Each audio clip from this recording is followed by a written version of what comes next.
I understand we just came back from a coffee break, so I hope you're a bit re-energized. I only came about 10 minutes ago, so I have not been through as many sessions as you have. But this session is called Gender and Sexuality, or Gender and Sexual Diversity. It's an attempt for persons to understand the spectrums of gender and sexuality.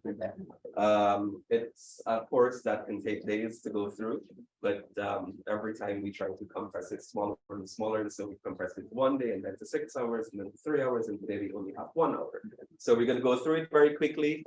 Some of the concepts may be new, some of the concepts you may be familiar with, but if there are any questions along the way, please feel free to pause, stop me, and ask questions. I'll try to answer to the best of my ability. So who am I? My name is Anil Persaud. What's my profession?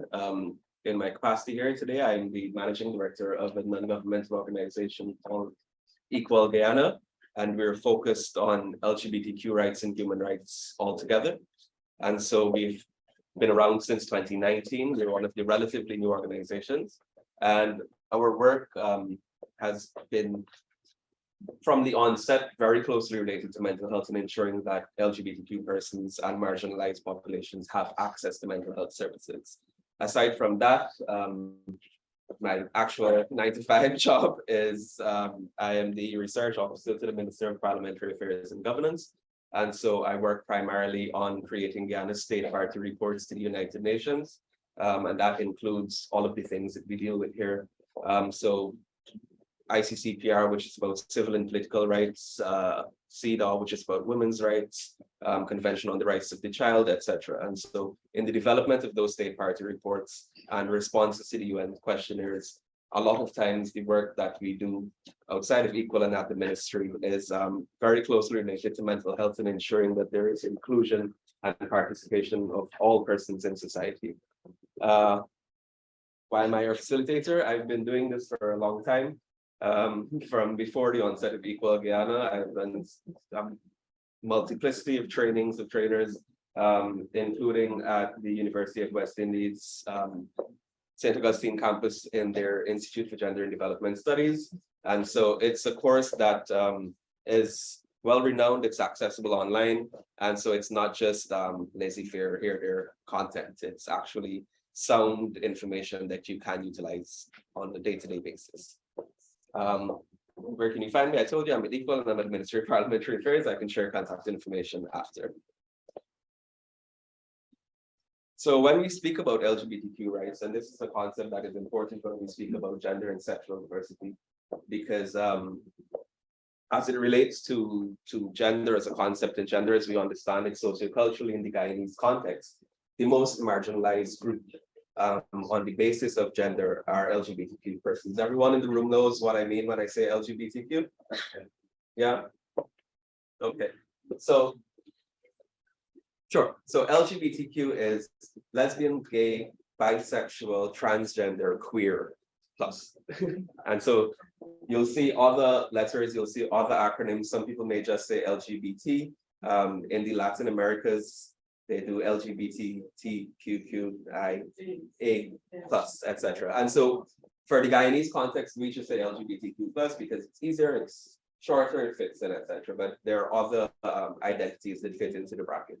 So when we think about legislative protections, it's important because it plays a role in how persons interact with society and how they may either benefit from services or not benefit from services, how they're discriminated against, not discriminated against, etc. And so in the Guyanese context for legislative protections, they are afforded a series of both domestic and international protections. So domestic law, meaning our local legislation that exists, so the Constitution and all of the other laws that exist under the Constitution. Domestic laws include legislation such as the Prevention of Discrimination Act of 1997, which is specific to employment. And so in the Prevention of Discrimination Act, it states out a series of grounds on which employers cannot discriminate. Among those are race, ethnicity, gender, sex, place of origin, etc. And so that's a key piece of legislation as it relates to employment.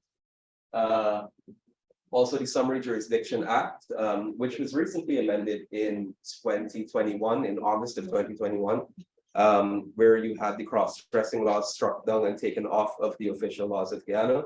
This is as a result of a court case that was heard in the Caribbean Court of Justice, and they deemed the cross-dressing laws as being unconstitutional and discriminatory. So they were removed officially from the Guyanese law. So that amendment was due since 2018 when the Caribbean Court of Justice handed down their ruling, but it was only enacted in August of 2021. So there was a gap. International laws come from covenants and treaties, which Guyana has acceded to. And so the UN has 9 primary conventions that countries can accede and ratify. And so Guyana has ratified. Guyana is one of the very few Caribbean countries. I think only Barbados is the other country that has the amount that we have. So we've ratified 8 of the 9 conventions. And by virtue of ratifying those conventions, you are now held accountable on the principles of those conventions. And so we've ratified the Convention on the Elimination of Discrimination Against Women, Civil and Political Rights, Rights of the Child, Convention on Migrant Workers and their Families, et cetera, et cetera. You can look them up. It's a lot to go through. And so the whole idea is to give you a perspective of the laws that exist locally in the domestic law, and also the international treaty conventions and laws that exist. Yes.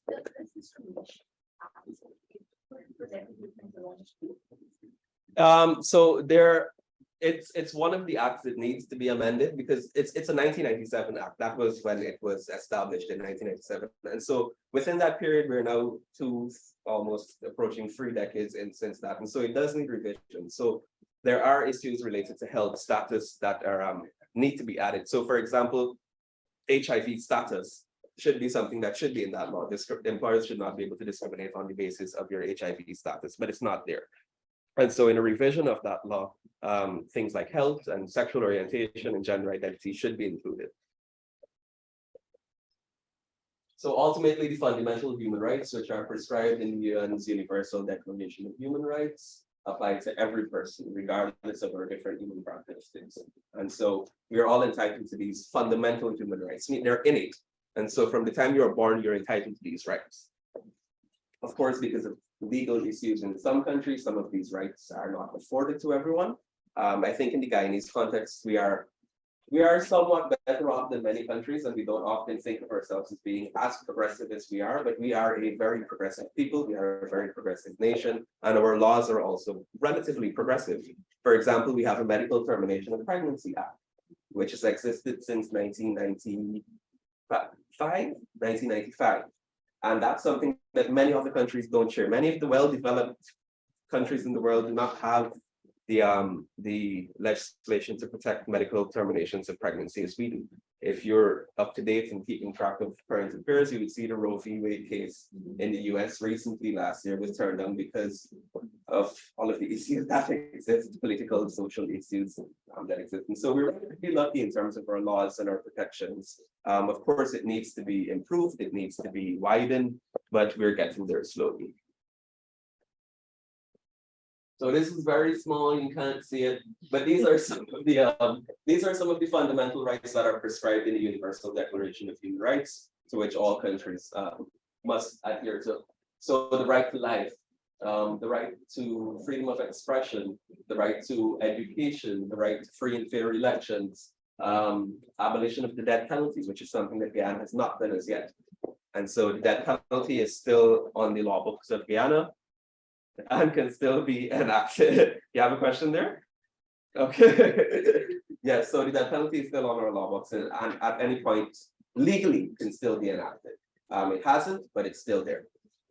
So yes, you can go through, look at some of the fundamental rights if there are any that you're specifically interested in.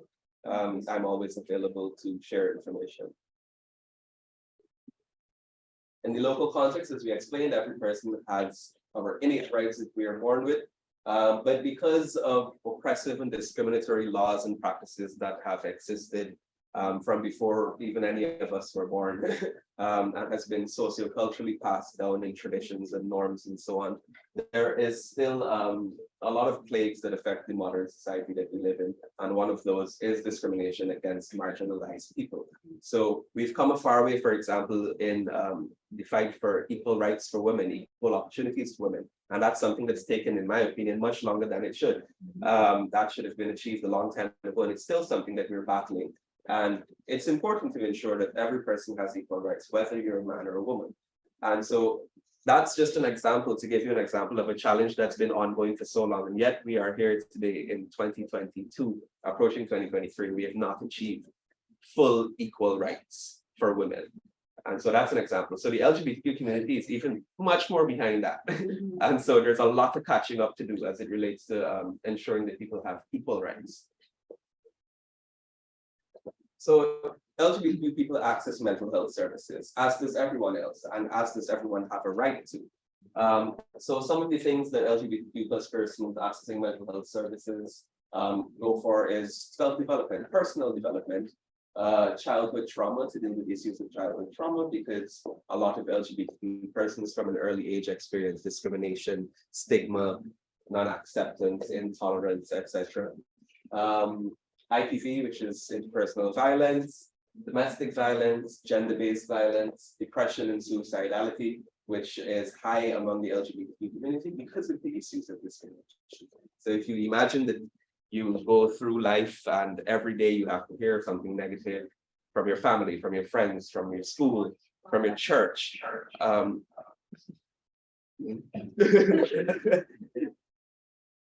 Sorry.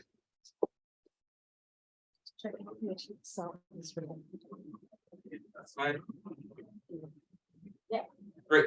Yeah, so imagine having to deal with that. You go to school every day and people tease you, people taunt you. It does cause you to have a series of mental health issues, which at its climax can result in suicidality.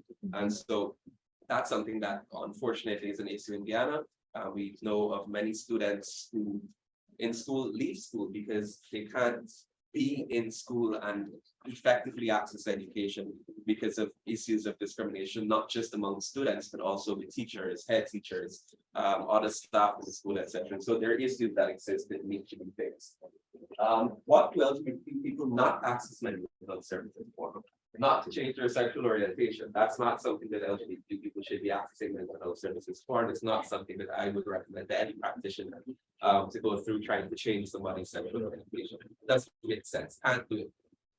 Change their gender identity, can't do it. Further suppress their authentic selves. And so people often think of access to mental health services as an option to kind of suppress yourself and learn coping skills. If you can not be your authentic self, that's not something that we should be encouraging or participating in any way whatsoever. Can you ask questions while they go on? Sure, yes. What now for? The change sexual orientation or change gender. Well, mental health services shouldn't be involved in politically making change. Yeah. It's a matter of the LGBT community. Might need to access mental health services for consent. And see why it's something that. Absolutely. They have all these emotions going on. Should I do change? Yeah. Change. So there would certainly come outside the mental health. Right, no, absolutely, I agree completely. But accessing the services for the guidance and assistance with coping mechanisms, etc., is important. But the core concept, the core principle and reason should not be, oh, I feel I'm gay and I should be straight to please my family, and so I'm going to therapy. And so that's something that in my opinion, it's personal opinion that I don't think should be encouraged. But people should absolutely access mental health services for guidance to truly identify themselves and introspect and be able to learn about themselves and become more functional members of society, for sure. Yes. Who's doing that side? Oh, I guess they. No, no. Would say that. One more. Yes, that's good. Sorry. So for today's purposes, we're going to look at 4 components of human identity. And so our identities as human beings are made up of a multiplicity of things. And so you're looking at so many components that make up our identity. So tell me, what are some of the components that make up your identity as a human? Your personality. You don't know what makes you up? If somebody asked you to tell you about themselves, what would you say? Sorry. If anyone in this room drives EP791 please move. The president is coming. For to know who's being delivered, please inform them.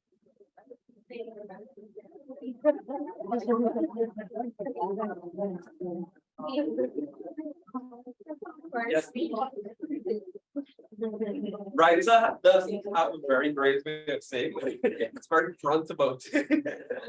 Yes, Your name has a lot to do with your identity. absolutely. And so that's a very core element of your identity, your name. And so I think that's a great example. What are all the elements of our identity? I refuse to believe that in this room people don't know confidence, your personality, your name, anything else? Your culture, yes. Your religion, your race, your mannerisms, your expressions. All of these are components of our human identity. And so the four that we focus on when we think about gender and sexuality are assigned sex or sex assigned at birth, gender expression, gender identity, and sexual orientation. Four separate and individual components of identity, oftentimes mixed up and used interchangeably, and people say gender is the same as sex and all types of things, but they are indeed, in fact, four separate components that exist on their own individual spectrums. So the tool that we use for learning about gender and sexual diversity is called the gender-bread person. And so you can imagine why it's called the gender-bread person, right? Because it's just a play on the word because it looks like a gingerbread person. So it's a friendly infographic that visually represents these four components of human identity. And the terms associated with each category are ever evolving. And so I might say to you, okay, so for example, I've been doing this training for somewhere around 7 years, somewhere around there. And so when I started doing this training, the concepts and the terminology was different. And so the concepts of gender and sexuality evolved over time, as did the concepts for everything else. Concepts of race, concepts of religion, concepts of your names and your right to a name and your right to an identity evolve and change over time. And so similarly, when we speak about these four components of human identity, they evolve. But it's important to have at least a baseline understanding of the concept so that you can track it as it evolves.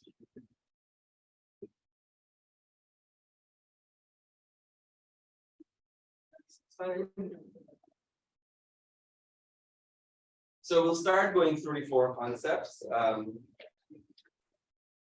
Hopefully finish. So the first concept is sex assigned at birth. So without reading what's up there, what do you think sex assigned at birth is? And please respond to me. There are no wrong answers in here. There are just opportunities to learn. Yes. Sorry? Based on your private parts. More or less. That's your sex assigned at birth. And so when we think about sex assigned at birth, it's a biological classification of a person as female or male or intersex. And it's usually assigned at birth based on a visual assessment of your external anatomy, so your genitalia, whether you're born with a penis or a vagina. That's the way doctors do it. That's the way they've done it. That's the way they continue to do it. You look at the child, say, boy, sex, male, baby, vagina, girl, sex, female. Realistically, yes. And so that's sex assigned at birth, but true biological sex is made up of more than just your anatomy. It's not just your private parts, whether you have a fetus and testicles or ovaries and a vagina, etc. It's made up of much more than that. And so we do sex assigned at birth because it's the easiest thing. Doctors are taxed, doctors have a lot of work to do, hospitals are full, plenty of mothers giving birth, sex, male, female, pick it off. But true biological sex has different components. And so it includes chromosomes, hormones, and your anatomy. And so when we think about anatomies, that's what we're talking about, based on your private parts. Whether you have, again, penis and ovaries, testicles, vagina, etc., etc., etc. When we think about chromosomes, are there any doctors in the room? Medical doctors? Yes, good. So chromosomes. XYXX. You get one chromosome from each parent. You can only get a Y chromosome from your father. So your father has XY chromosomes, your mother has XX chromosomes. Baby takes one from each parent. It could either take an X or a Y from the father, and only an X from the mother. And so if you got the X from your father, sex assigned at birth is female. And if you take the Y chromosome from your father, sex assigned at birth, male. But it becomes more complex than that because there are different chromosomal makeups. And so some babies are born, and if you do chromosomal checks, tests, all of the medical stuff, you can see that a child may be born XYX or XXY. And so it's more than just XX and XY that exists in the medical field. And so you're also looking at, and that's where the term that might be the one that stuck out a bit from everything, intersex, becomes important. And so what does it mean to be intersex? Who knows?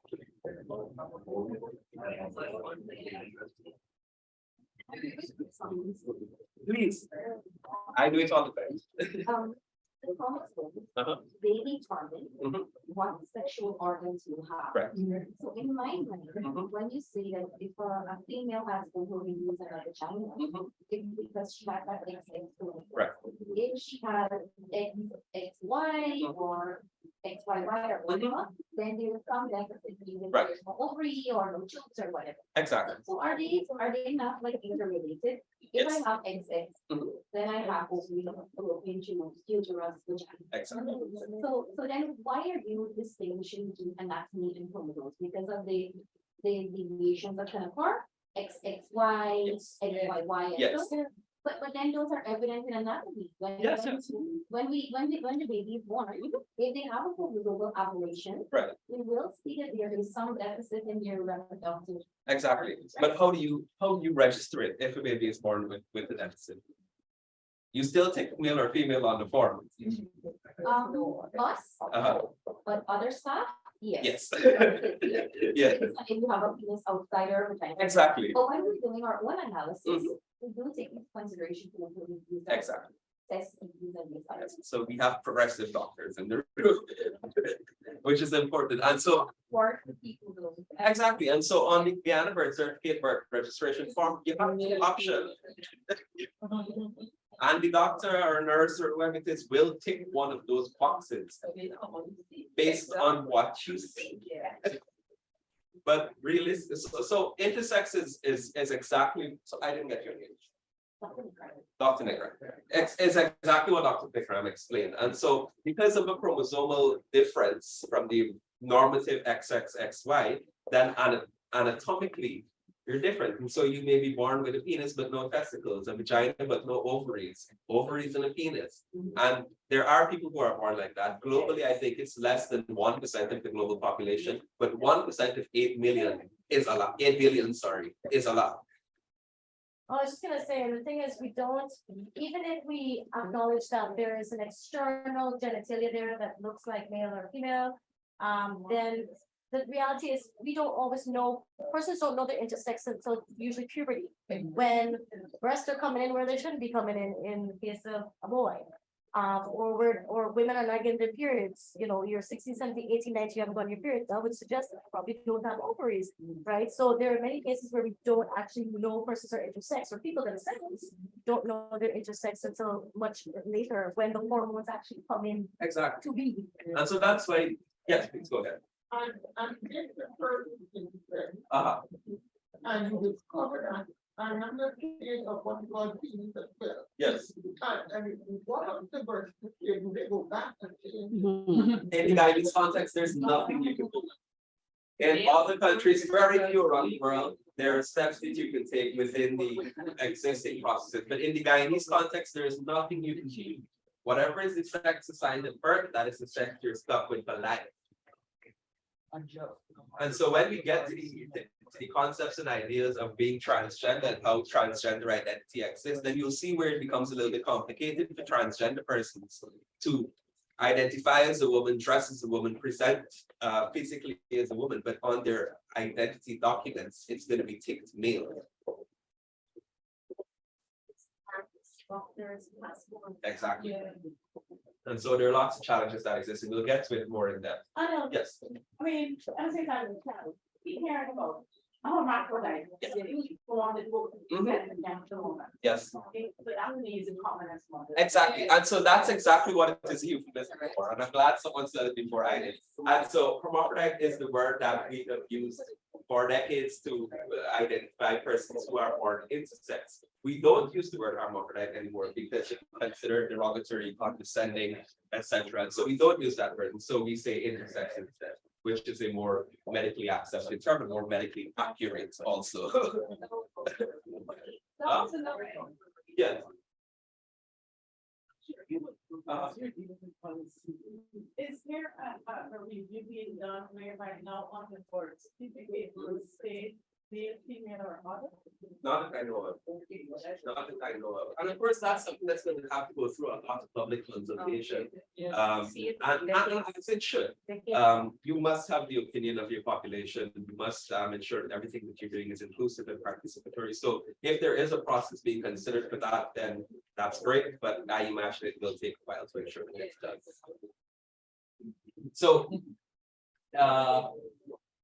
So that's the spectrum of assigned sex. And so it exists on this loose spectrum. And so at one extreme end, you have sex assigned at birth male. On the other extreme, you have sex assigned at birth female. And somewhere along that spectrum are persons that are born intersex. And so it might be in the middle, might be close to female, might be closer to male. And so it exists on this spectrum. And so it's not as binary as we think of it. It's not as this or that as we think of it. As I said, it's a small population that exists, but it's still people, and they're still persons who are entitled to all the fundamental rights that we are entitled to. And one of those fundamental rights is your right to an identity. So we understand the concept of biological sex somewhat. Sex assigned at birth. It exists on the spectrum. That spectrum is one extreme male, one extreme female. And the words that we use, the language is important. So when we speak about biological sex, we speak about male, female, intersex. You're not speaking about man, woman, anything else. Word, male, female, intersex. Once it's biological sex, male, female, intersex. So then now we have the concept of gender expression. So again, without looking, I'm not talking about a lot. What is your understanding of gender expression? What do you think gender expression is?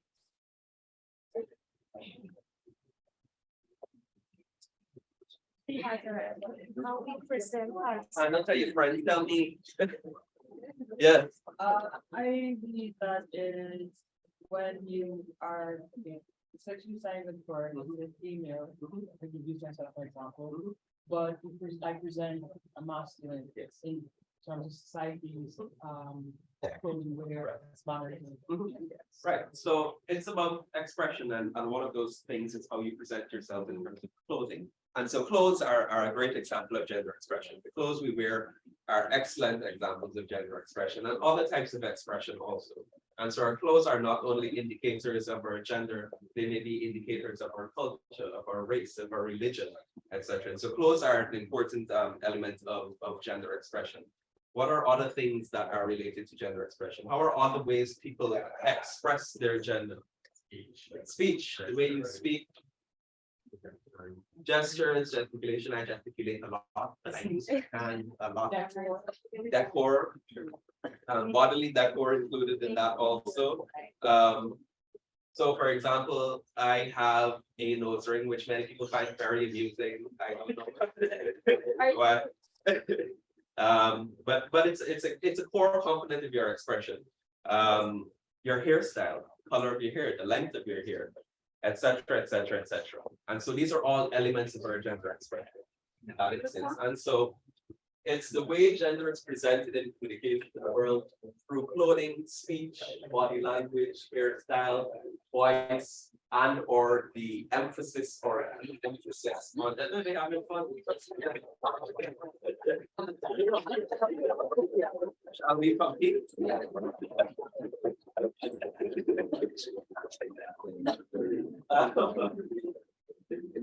emphasis or the emphasis of certain bodily characteristics also is important. And so what do I mean by that? What do I mean by the emphasis or the emphasis of certain bodily characteristics? The way you dress, The way we dress and the way we present our bodies, even below our clothing. And so, yes, I'm gonna pick on this. Bodily modifications, not surgical or anything, but just in the way we dress. So like strapping, for example. So there may be some persons whose sex assigned at birth is female, but their gender identity and gender expression, the way they express their gender is masculine. And so might be born female and might have breasts, might have big breasts. But because of their gender expression and their identity of being masculine, it just doesn't fit in. yeah. And so strap it down, make sure it looks a little bit more flat, wear loose clothes, blazer, and so, and it's an integral part of our identity. And so it's the way we express ourselves and the way we express our gender. What's next? So terms to think about gender norms. So when we talk about gender expression, the concept of gender norms becomes important. And so what are gender norms? Gender norms are these set of socio-cultural norms that exist that prescribe how gender is expressed and identified. Question? So gender norms are socio-cultural and they are relevant to the context in which they exist. And so the gender norms in Guyana will be different from the gender norms in Brazil, will be different from the gender norms in the United States, will be different from the gender norms in Trinidad, in Belize, everywhere you go, and even within countries. And so the gender norms in Berbice may be different than the gender norms in Linden. The gender norms in Lethem might be different than the gender norms in Cameroon or something like that. And so each society has their ideology of gender norms. And so a man must dress this way, a woman must dress this way. You can walk around, that's fine. And so when we think about the way gender norms has shaped the way we think about gender, it's interesting. And so a classic example that I always use is you see somebody in scrubs, scrub pants, scrub shirt, shoes. If it's a man, he could be the cleaner, the security, whatever he have on. Scrubs is dark. And a woman, scrubs, nursey. Right? Because socioculturally, because of our gender norms, we've been taught subconsciously that men are doctors, women are nurses. And that's because of the patriarchal society that we have in which we view men as being superior or having higher positions. And there are also, and that goes back to what we were talking about earlier about women's rights and how the role of women's rights movements has somewhat changed the way we think about gender. What are other examples? Certain professions you don't expect men to be in. Psychology. Nursing, psychology. I don't know how it is in school now, back in my days, which was not very long.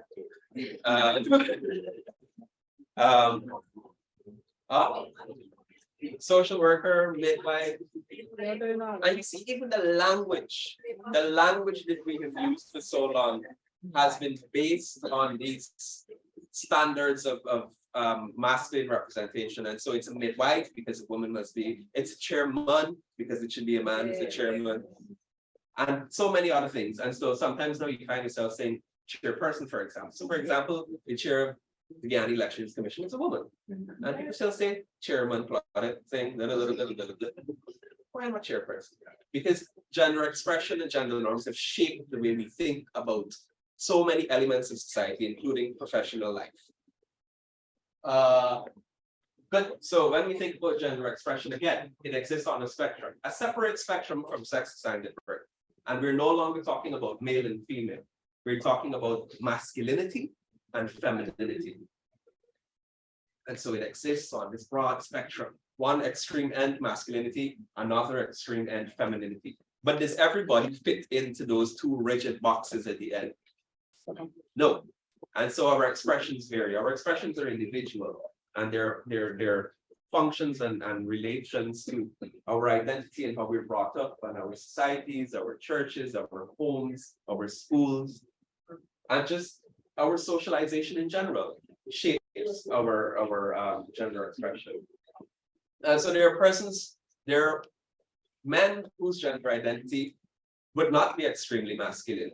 There are women whose gender identity may not be extremely feminine. Right? Can we agree on that? Yeah. So what would you call somebody whose gender identity gender expression, sorry, is somewhere in the middle and is not too sure? Mhm. Either androgynous or fluid. Yes. And so that's another big word. What happens if they? Yeah. I had it up there, go back. Androgynous. And so androgynous simply means, and it's a term that we use to express a type of gender expression that's not rigidly masculine or feminine. And so do you consider yourself androgynous? Yes, I do. Good, so Teja, great example of an androgynous gender expression. And so it's not extremely masculine. I'm so glad you're here. You're making this so easy.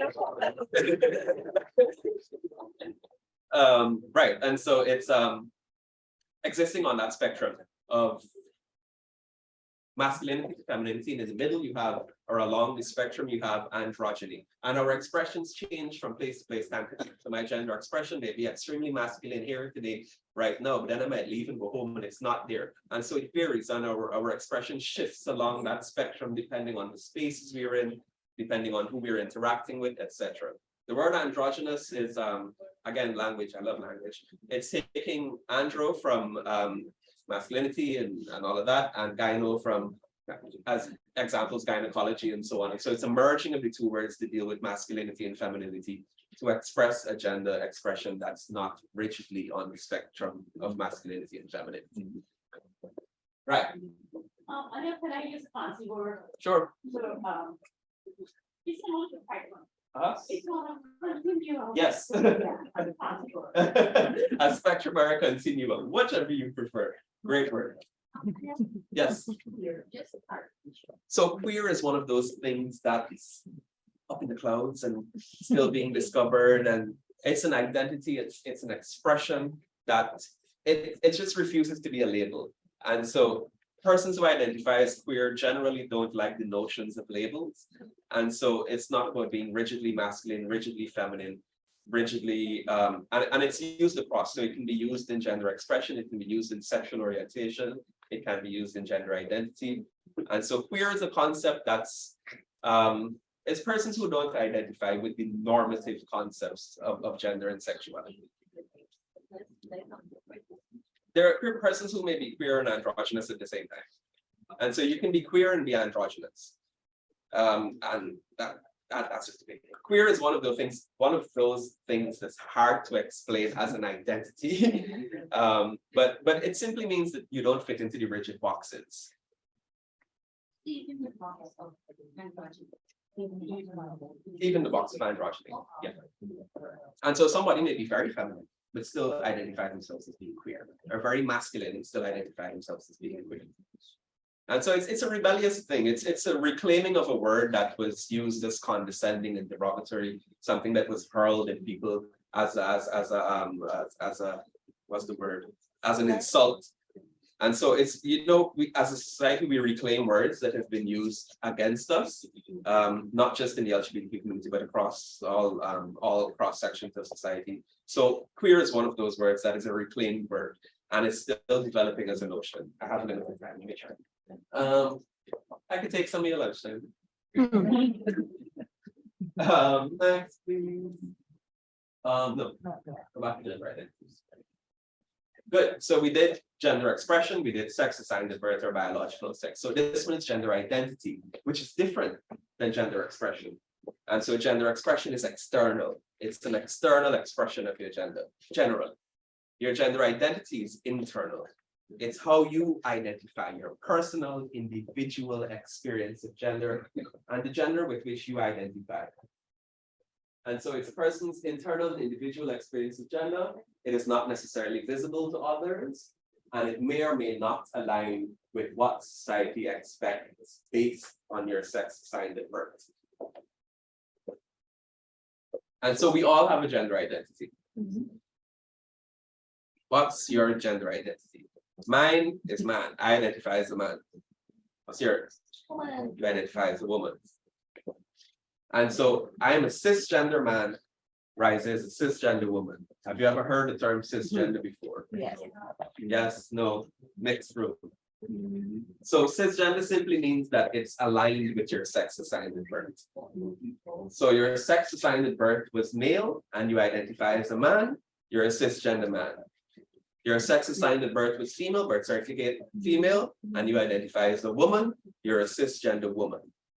However, if your sex assigned at birth is male, but you identify as a woman, then you are a transgender woman. If your sex assigned at birth is female and you identify as a man, you are a transgender man. So cis and trans, cis align, trans across. Language is important. Any questions about that? I know that can be a confusing one. Relatively clear? Yeah. So if somebody identifies as a woman and their sex assigned at birth is male, they are a. And if somebody identifies as a man and their sex assigned at birth was female, then they are a transgender who?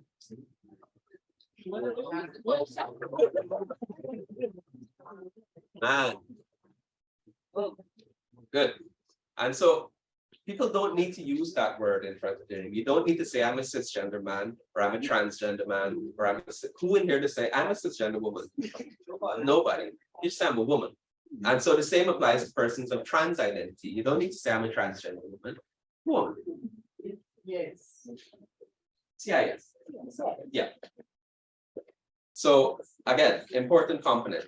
So gender identity again exists on a continuum. Exists on a spectrum of. So okay, let's recap. Biological sex. What are the two extremes on the spectrum? Gender expression, two extremes. And now when we talk about gender identity, it's man and woman. So it's important that we not mix the terms up and use them, because in language, it's important that we identify words and use them correctly. And so we shouldn't use male and man interchangeably. We shouldn't use female and woman interchangeably. If you're talking about sex, male, female. If you're talking about identity, man, woman. And if you're talking about expression, is she womany, womany? Don't say that. She's feminine, or he's feminine, or she's masculine, or he's masculine. And so different concepts that exist on different spectrums are continuums. And so gender identity. So identity is man, woman, expression is masculine, feminine. Just like when we put sex, because you know, like when we put like on forms, they put gender. Right. And they will use a woman and man. Yeah. So I can say quite frankly that there are forms that exist. The Guyana passport form, for example, if you go check it, it asks you gender, but then it gives you the option male, female. Female, right, that's what. And so it's incorrect in that sense that it's asking you for your gender and then giving you options that are related to your biological sex. And so your biological sex is important. And if that's what they want to capture, then ask for your biological sex. If they want to capture your gender identity, ask for gender, and then the options should be man, woman. Or non-confirming. There are persons who don't conform to the concept of gender identity. And so, yes, go ahead. So transgender woman, right? Okay, so take for example, if her passport or it's confusing, but Yeah, there's. is expired and you go to renew it. Will that change? No. And so that's the issue that is related to legislation and policy and how it affects your identity and how you go about your day-to-day life. I know of a story, and I can share it because I know the person is comfortable with me sharing it, of someone who identifies as a trans man.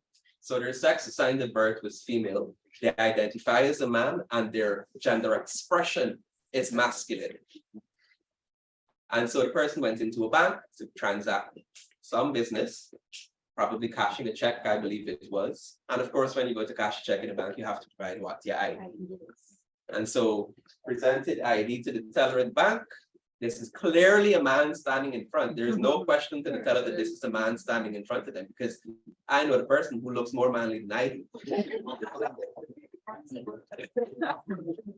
Presented it, and the ID card says female, and they called the police. Because they thought it was somebody trying to commit some type of fraud. And so those are some of the examples of issues. And so if a trans woman goes to apply for a passport, gotta take back male on the form, because they're gonna correspond that form to your birth certificate or your ID card or whatever you're taking in the birth certificate will say male. So the picture from before, it was male. The picture now when she's a female will change. But the gender will be. Exactly. So the sex will stay the same on the document, but the photo may be different. And so that's where it becomes complicated. And that's where there must be avenues for persons who don't identify as strictly male or female, man or woman, to have opportunities to not only identify individually in the society, but also to have legal documentation that is representative of their identity. Yes, hi.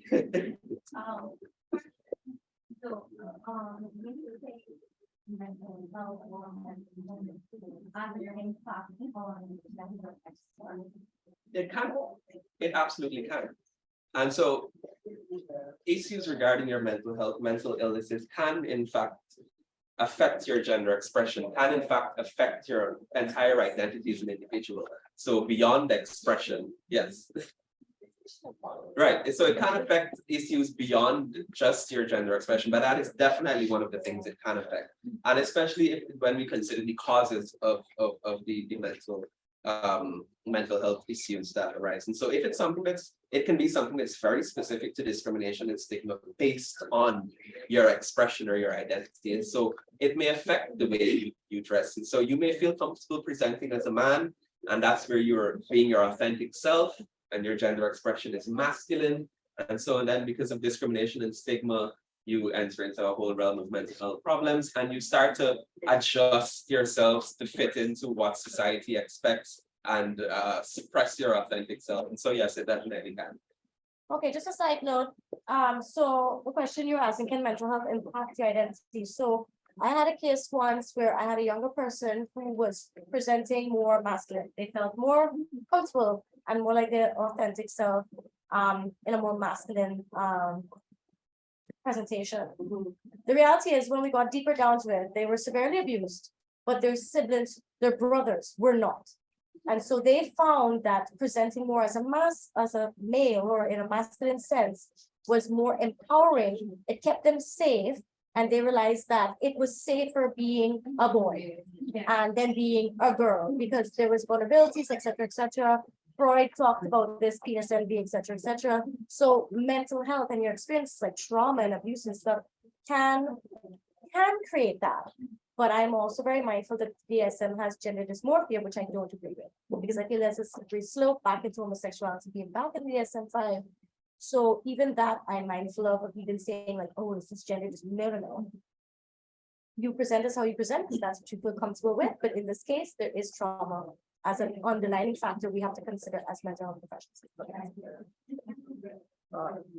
But I'm telling you from now that I will take 10 minutes of your lunch. Yes. That's fine, go ahead. Save space. Do you think that they're just trying to have a documentation of something that's constant and unchangeable? Because do you find that people who, if they're born men and they now want to present themselves as a woman, does that change? It can. So then the legal authorities probably want some documentation. Right. And so that's why that's why the language is important. So and it is important to have a series of documents that are consistent, and consistency is important, especially in the medical field. And so if you want to know what the biological sexes or the sex assignment are, then say that. Let the document say sex and let it be male or female. that, the report that on the passport, they want to know what your gender expression is, or because he was saying that, yeah, if I dress as a woman, but I was born a man, and then on my passport it has a man. Yeah. But the picture is a woman, and how do you go about? So- I feel like we explain in the back. Yes, Yes. I feel, just to add to what you Yes. said, anyway. I feel like the best way forward would be like what you were saying, where understanding a form of words. So if you're to put instead of, okay, sex, male, female, and put sex assigned at birth. Right. When you look at the person and you look at that, it wouldn't be as confusing. so it's, It's assigned as birth, and if this person now is presenting the opposite to that, it shouldn't be as triggering or that, exactly. yeah. So it's the duplicity of things. So it's the language that's important. If you're using sex assigned at birth as your identity thing and it has legal ramifications and you want to know what sex assigned at birth is, and especially for healthcare professionals, sex assigned at birth is important. Yeah. Because that determines a lot of treatment plans, et cetera, et cetera. So that's important. But on the side of that, using the right language, it's also about information and education. And so if we get to a place where all the immigration officers, all the tellers in the bank are aware of the concepts of biological sex assigned at birth and the difference between gender expression, then you don't have an issue anymore. And so they would be able to look at the documents and sex assigned at birth male, but this person is presenting very feminine. And that's fine because there's a difference between your sex assigned at birth and your gender expression and gender identity. I will absolutely just, yeah. I wanted to, because I'm drawn to, Uh-huh. does it tell anything about sexual orientation? The people are identified as. It can, but it's not the sole determinant or a sole indicator of sexual orientation. Presenting as masculine, it doesn't mean always like you're attracted to the No. one you must. No. Absolutely not. Yeah, and so people often think that your expression is very, very intertwined to your sexual orientation, and in most cases, it really is not. And so we'll get to that. So that's the next concept. So gender identity, man, woman, relatively decent understanding of it. Good. So terms to think about, we went through what being cisgender means. We went through what being trans means. Gender fluid are people, and this comes back to the question that what's your name? Dr. Nick. The question that Dr. Nick Ram asked about people moving around and identifying as man identified. There are people who are gender fluid and based on their settings, spaces, etc., move along that spectrum relatively quickly. And that's fine. There are people who are right, so we went through gender fluid. Gender markers is what we spoke about, being man or woman. Pronouns become important here too. And so your identity, your gender identity is what determines the pronouns that you identify with and use. And so if you identify as a woman, it's likely that the pronouns you prefer are she or her. If you identify as a man, it's likely that the pronouns that you will use are he or him. For persons who are gender fluid or don't confirm the concept of a gender identity, what pronouns do you think they use? They them.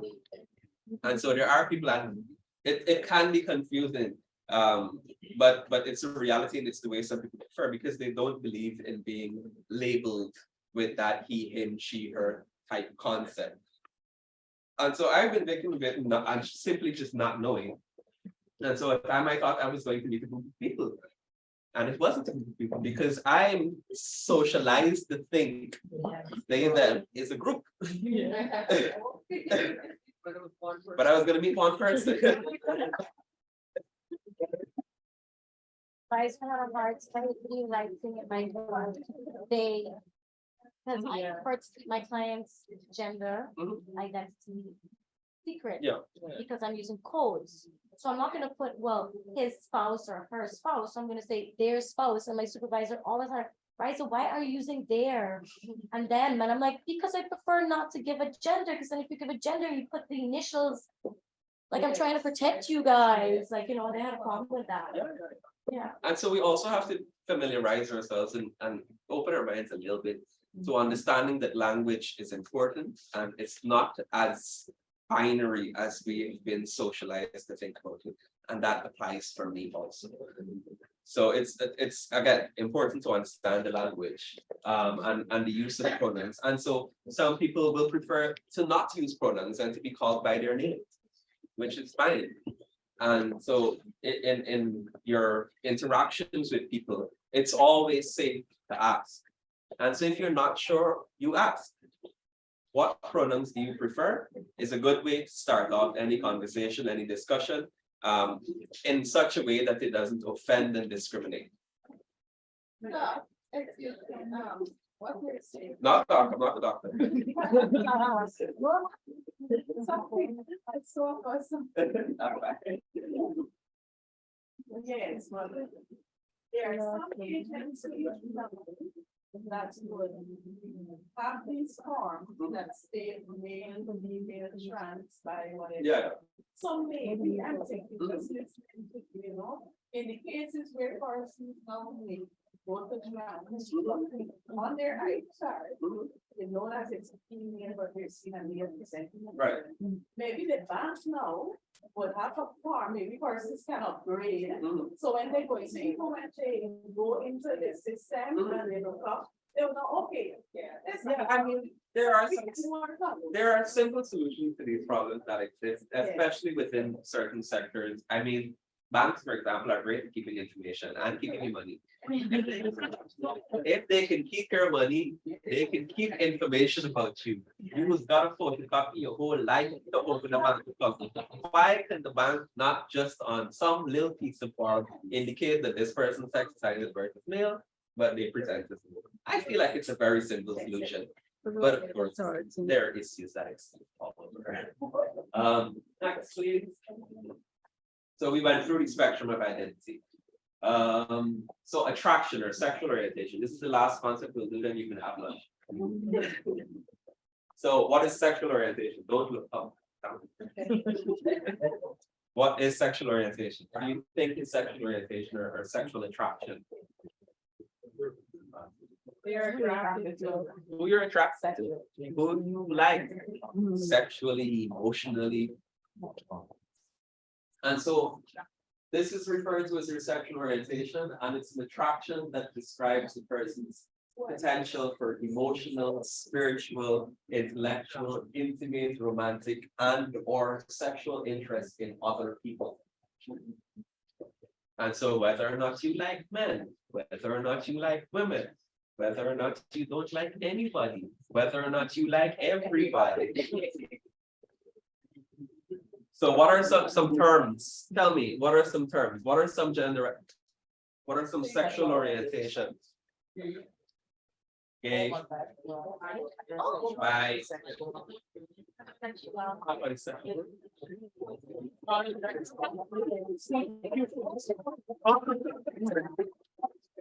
I was very conflicted.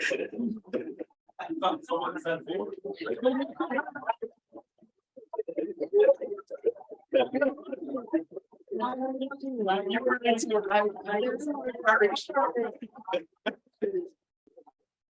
yeah, so homosexual, which is the proper term for being gay or being lesbian. What's the proper term for being straight?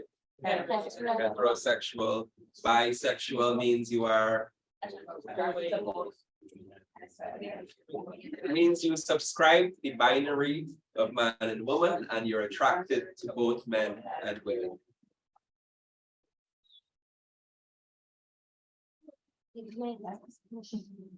Heterosexual, homosexual, gay, bisexual. Again, you see queer popping up because we said that queer is one of those things that's an umbrella term and encompassing of many different components of our identity. Who knows what asexuality is? Huh? Attracted to?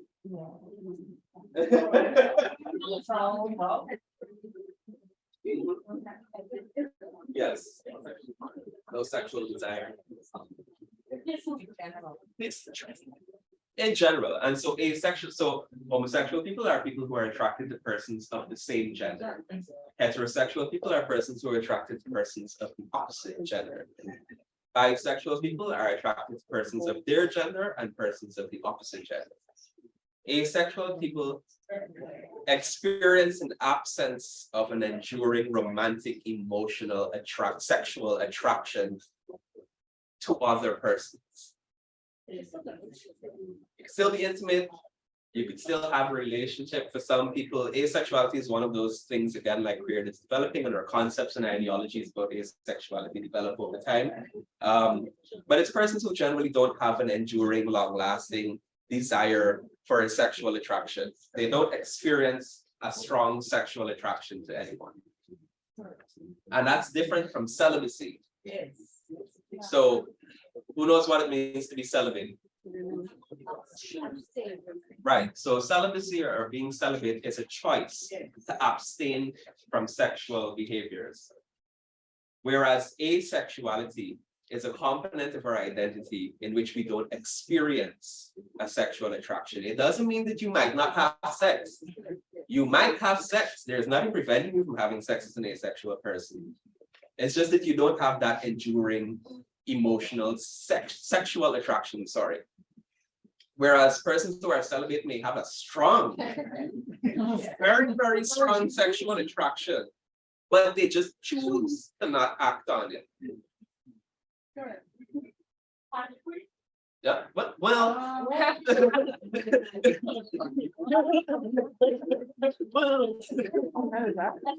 Yeah. These concepts, is it? That you categorize someone based on what they choose to identify as or what What they feel. what they feel. Yeah. So And so, it changes. and so it's not, the first thing is that it's not our place to identify anybody else. It's an individual identification that people can choose to share if they want to share it. Because quite frankly, who I'm attracted to is none of your business. And so, not that I will tell you, but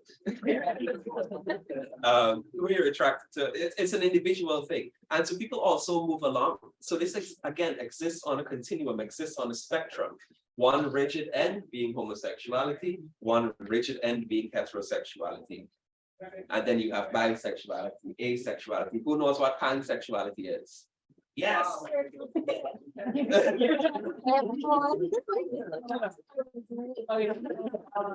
Sexuality is not an attraction to the person, despite how they choose expressing. Exactly. And so remember we said you're attracted to male, you're attracted to female, you're attracted to nobody, you're attracted to everybody. Well, the everybody one, where it doesn't matter about your biological sex or the way you express your gender, your identity, is referred to as pansexuality. So it can evolve. Right, and so again, sexuality moves along a spectrum, not because you consider yourself or you identify as heterosexual last year means this year it might be the same.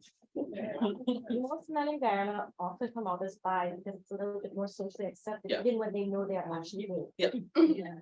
And so because of sociocultural norms and societal expectations, many people either choose to identify as straight because they feel like it's the right thing to do. I don't know how there is a right and wrong sexuality to have, but apparently some people choose to identify as straight. Some people, when they get a little bit brave, and maybe you see them walking down the road, you see Riza and Ishmael walking down the road together hand in hand, then they might not, because again of societal expectations, they mostly be lesbians. No.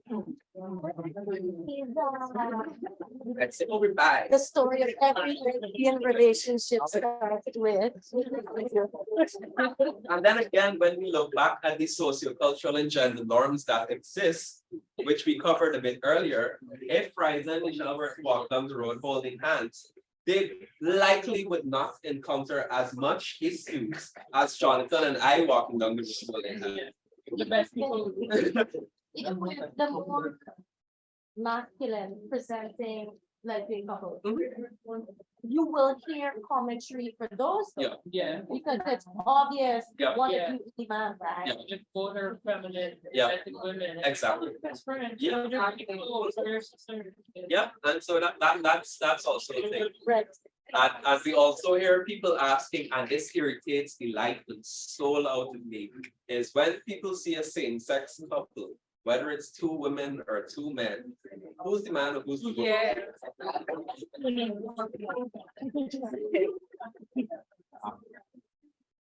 It's two men, it's two women. They both identify as men or they both identify as women.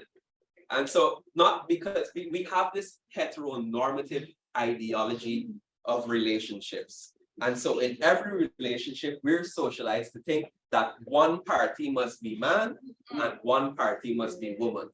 Yes. And that's true to them based off of, what they, quote unquote, bring to the table. So you might find in like, whether, male, relationship, that one of the guys is more, on the side of her head, Yeah. does all the plumbing, the electrical stuff around the house. Gender stuff. Yeah, while the other one Yeah. does the feminine stuff, gardening, cooking. Yeah, And tidying the house. Yeah. So they say, like, okay, so who's the man, who's the woman, really truly gender roles. exactly. Yeah. Exactly, because we have that concept. And so in let's say a same-sex couple, two men, exactly what Tej was explaining, you would say, oh, the one who's doing the plumbing, the electrician, and fixing the doorknob, and so this man, the woman, and the other one who's doing the cooking and the cleaning, so that's the woman. And it's because of the same ideology we have with women must do the lesser thing. Yeah. Or what is the? Unrealistic, or what's the feminine. But in a similar situation, thanks for coming. In a similar situation, if there is a heterosexual couple, a man and a woman, and the woman may very well be the one doing the plumbing and the electrical work and everything. They ask the man who the woman in that relationship, though, will they? And so it's because of the heteronormative standards that it is. So we need to remove ourselves a bit from that heteronormative concept and understand that every relationship must not be man, woman. There are relationships of all different forms and types. There are relationships with two men, two women, two men and one woman, one man and two women. And it goes on and on and on. Sexual orientations and sexual behaviors are across. I think that's by far the widest spectrum and widest continuum. Next slide, please.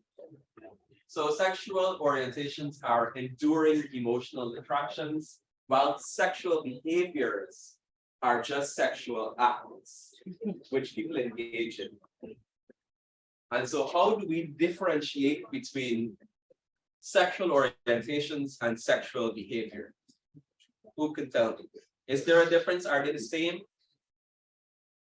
Does your sexual orientation determine your sexual behaviors? No. You might be straight and not having any sex, though.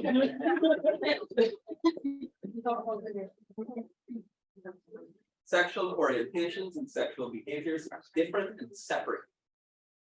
And so, vaginal sex. Which sexual orientation has vaginal sex? Answer me. I'm listening. Which sexual orientation? Yes. Straight people or gay people who have vaginal sex. Anybody? Half of the China.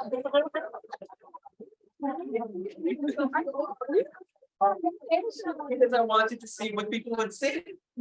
And so anybody, any woman can have vaginal sex, whether or not she's a lesbian, whether she's straight, whether she, any woman can have vaginal sex.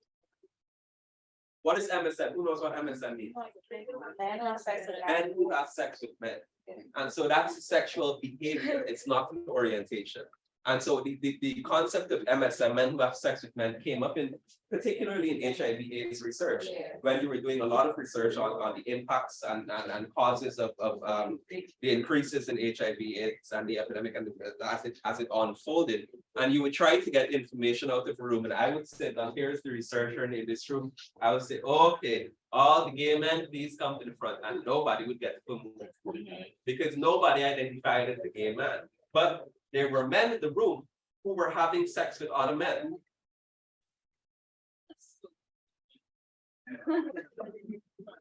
Tickling your thought. And so there are men who have sex with other men who don't identify as gay, or don't identify as bi, or don't identify as pan. They very well identify as straight because they have enduring emotional, sexual, physical, intimate attractions to women. But the sexual act, which is not an orientation of having sex with another man, it's just an act. In a similar fashion, let's talk about survival sex, for example. So there are persons who, because of inequalities and discrimination and lack of access to resources, who engage in survival sex or prostitution. And so there are sex workers. So let me give you a tangible example. So let's say, this is realistic, I can use this one. Guyana has currently an influx of migrants from Venezuela. They come to Guyana because of the socioeconomic political issues in Venezuela, come to Guyana. Many of them come without any documentation, come without any proof that they ever went to school, can't get a job anywhere, can't do anything, can't make money, got 2 children to feed. And so you have to get money. And so a lot of primarily women engage in survival sex or prostitution because they have to get money. And so there may very well be a woman who identifies as a lesbian and has an enduring sexual attraction to other women, but for the purpose of generating income, has sex with men. And so that's where the idea of sexual acts being different and isolated from sexual orientations is important. And it goes across, I could list out all the sexual acts and behaviors. That would be a whole different discussion we'd be having. Everyone knows what fellatio is? Oral sex. Anybody knows what cunnilingus is? Oral sex. Also oral sex. What's the difficult word for fellatio?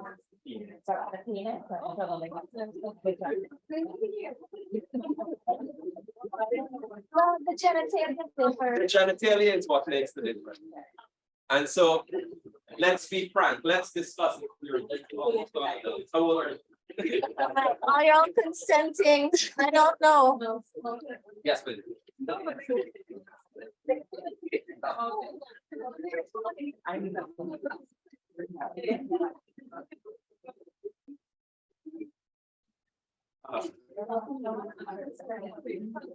Where's the kitchen after my dance?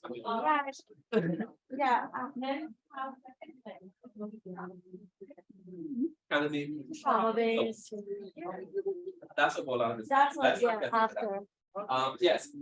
Fellatio is mouth to penis, cunnilingus is mouth to vagina, analingus is mouth to vagina. Got it? Yeah. Cool. Yeah. Good. Gotcha. Next. So we went through the spectrum of attraction. And so let's recap. Sex assigned, yes, What is MSM? men who have sex with men. Men, sex, men.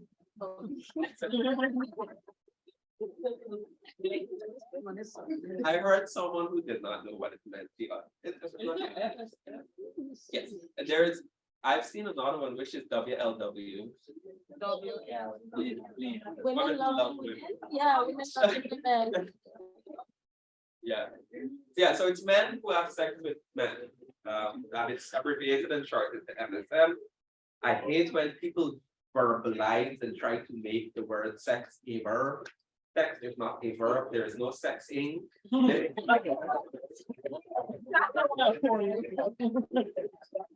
The verb is to have. Yeah,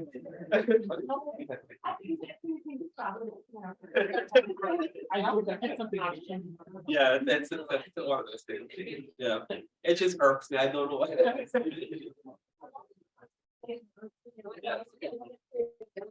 Good. So let's recap. So yes, I was saying that because I heard someone who didn't know what it means, and I said to them, men who have sex with men, and they heard men sexing men. Let's recap. So sex assigned at birth, language, male, female, gender expression, gender identity, sexual orientation.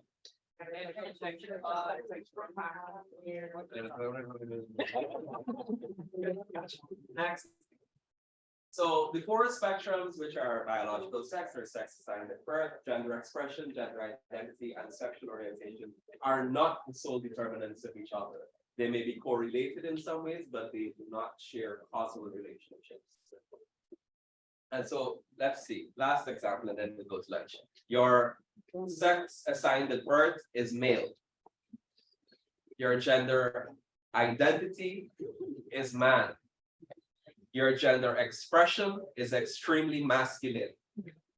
What is your sexual orientation? Anything. Anything.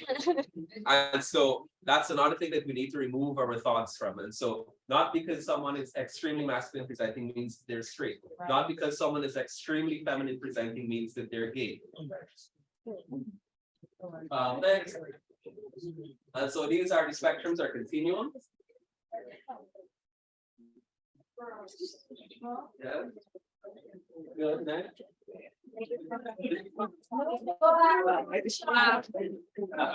Right, take your photos.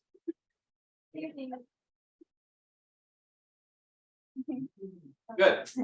So any questions or comments? I know everybody's hungry, so probably not. Oh, that was very. Okay, great. So if you want additional information, you're trying to get more things, like and follow the Equal Guyana page on Facebook. It's called Equal Guyana, EQUAL Guyana. Yeah, parents. Sure. And you can message us on Facebook and we'll be able to respond. I can share all the contact information with you. Thank you very much. You've been a great. Thank you. And you can